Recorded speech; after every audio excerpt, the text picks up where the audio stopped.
Fétichisme dans la promotion des agents publics.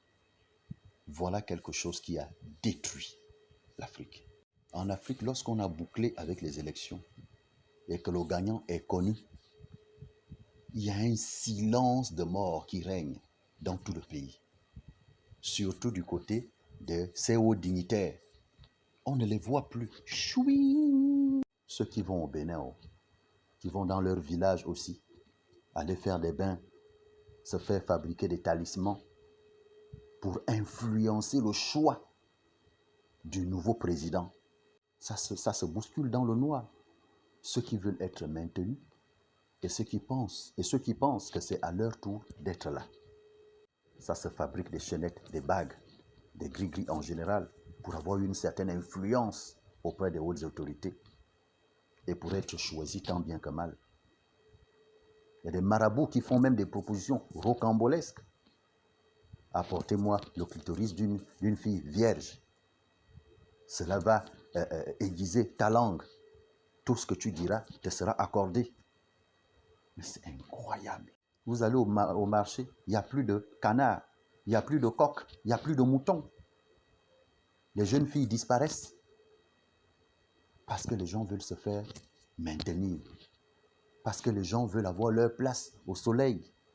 C'est quoi d'abord un fétiche? C'est un élément éthérique à qui on donne une charge mystique dont le but est d'avoir le contrôle sur les autres au profit de notre propre individualité. En fait, il y a toujours un côté égoïste dans le fétichisme. C'est-à-dire qu'on ne pense qu'à soi. On veut satisfaire ses propres intérêts, quitte à contrôler les autres. Celui qui va faire un fétiche, il ne le fait pas pour vous, il le fait pour son propre bien. Le rôle de ce fétiche est de se servir de vos énergies afin de lui permettre à ce dernier d'atteindre ses objectifs. Le jour où vous serez devant le chef, cherchez simplement à le saluer ou à vous rapprocher de lui. Dès l'instant qu'il sentira l'odeur de votre parfum, ce parfum aura un impact sur son choix. Et ce choix portera sur toi.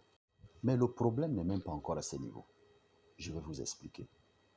La charge mystique qu'on met dans ce fétiche, dans ce parfum, je ne sais pas dans quoi, cette charge mystique, cette énergie vient des forces démoniaques. Parce que Dieu lui-même dit, tu mangeras ton pain à la sueur de ton front. Sans avoir fait tes preuves comme les autres, sans avoir beaucoup travaillé comme les autres, sans avoir les compétences, sinon les facultés intellectuelles et morales qu'il faut pour être là, le choix sera porté sur vous. Et j'ai toujours dit que la victoire d'un féticheur barre la route au plus méritant. Lorsque tu deviens ministre, directeur général ou directeur d'une administration par des forces occultes, sache que ce n'est pas Dieu qui t'a mis là. Ce sont des démons. Voilà pourquoi les chefs d'État africains sont souvent entourés des petits démons, des petits sorciers qui ont été mis là grâce aux féticheurs. Et après, vous vous rendez compte qu'un président qui a été bien élu et qui avait de très bonnes idées finisse par avoir des idées impopulaires dans lesquelles le peuple ne se reconnaît même pas.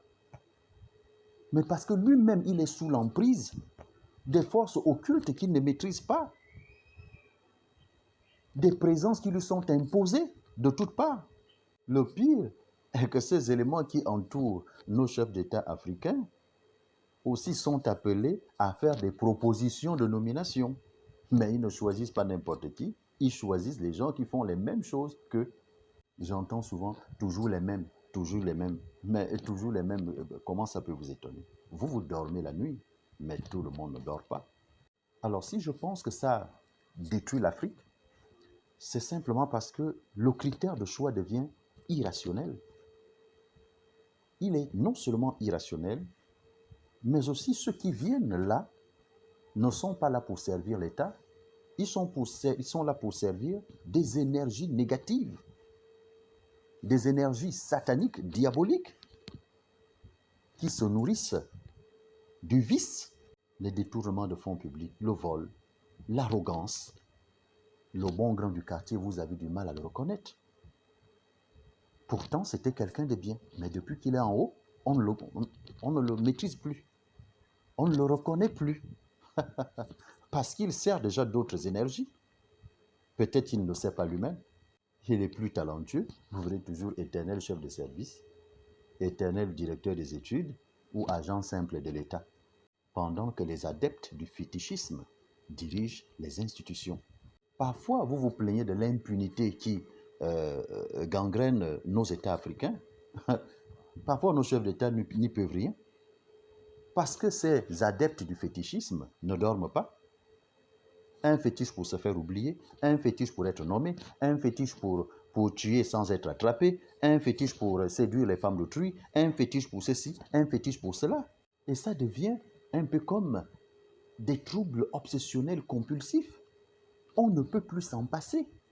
Le fétichisme a aiguillonné l'impunité, le favoritisme. Oui, parce que je ne vais pas nommer n'importe qui. Je nomme celui qui est dans la même confrérie que moi.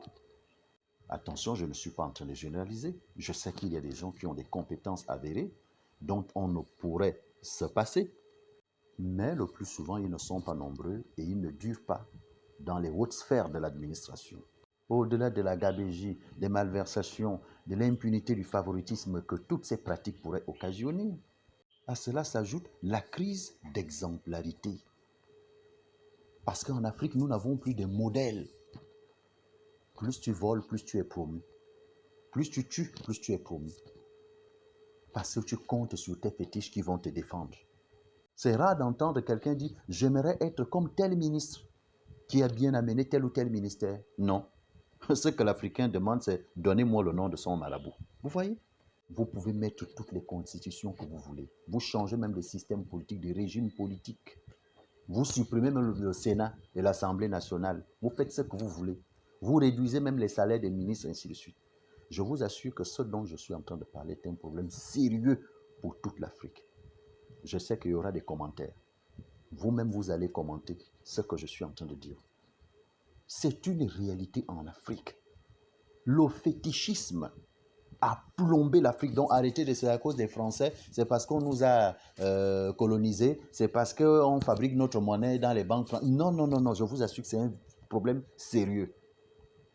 Le fétichisme a plombé le continent africain dans tous les pays.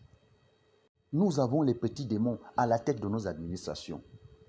Et ces petits démons qui battent la route aux hommes talentueux. Regardez le comportement d'un Africain quand on le nomme dans une administration. Il amène le sel, brise tout, l'eau bénite et autres. Les chaises et les fauteuils qu'il a eu à trouver, il aimerait qu'on change tout parce qu'on ne sait jamais ce que celui qui a été là a eu à laisser. Oui, parce qu'il y a ceux qui ne veulent pas quitter leur poste. Quand ils quittent, derrière moi, le déluge. Le nouveau qui sera là pourra s'attraper peut-être une maladie et autres, ainsi de suite. Obligé de se protéger. Mais c'est quoi ça? Nous sommes dans une république ou dans un village? Je propose donc que lorsqu'on est chef d'État dans un pays africain, il faut d'abord répertorier tous les grands tradipraticiens qui existent dans votre pays et demander à ces tradipraticiens de vous faire une protection absolue et ultime contre tous ces petits sorciers qui veulent être là alors qu'ils ne devraient pas être là. Parce qu'un chef d'État qui cède à ce genre de manipulation alchimique, cela veut dire qu'il est vulnérable. Quand vous voyez dans certains pays africains quelqu'un 20 ans sénateur, 30 ans président de l'Assemblée nationale, 20 ans ministre, vous trouvez ça normal? Non. Je pense qu'il faut totalement exorciser l'administration générale en Afrique et veiller à ce que les chefs d'État africains soient protégés mystiquement pour ne pas céder aux influences extérieures.